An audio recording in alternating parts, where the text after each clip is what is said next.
Hi, Dr. P here, and I'm going to talk briefly on a method using a die to determine whether a game ends. In other words, rolling to see exactly which turn the game ends.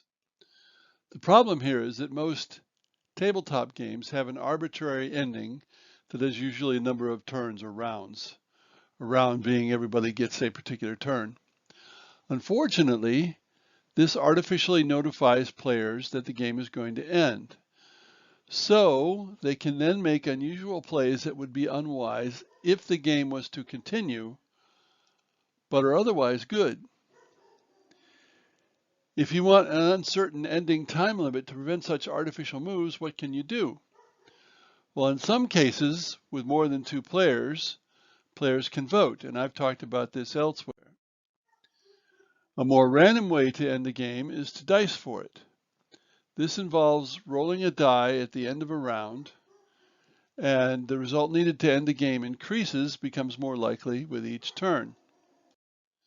So for example, here are the chances of getting past a particular round, and we're using a D6. So in round 5, an arbitrary number, we roll a die, and if it's a 1 or a 2, the game ends.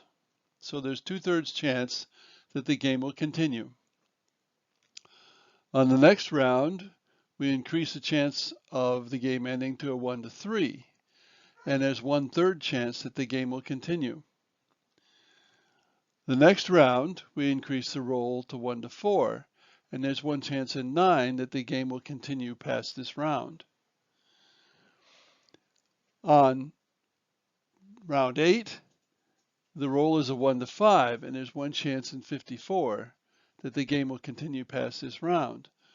And from then on, it's 1 to 5 each round. So in round 9, there's 1 chance in 324 that the game will go past round 9. Of course, you can use a die with more or fewer sides, or start with a much higher chance that the game will end. For example, 1 to 4 on a D6. And here's an example. Rolling a 1 to 4, there's only 1 chance in 3 the game will go past that first round of rolling. Then you get a 1 to 5, and there's 1 chance in 18 the game will get past that round. And it continues to be 1 to 5 to end the game. And in the third round, there's 1 chance in 108 that the game will not end.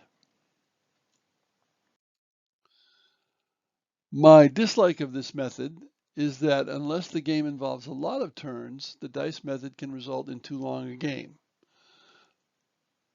I prefer voting, but that's only suitable for games of 3 or more players.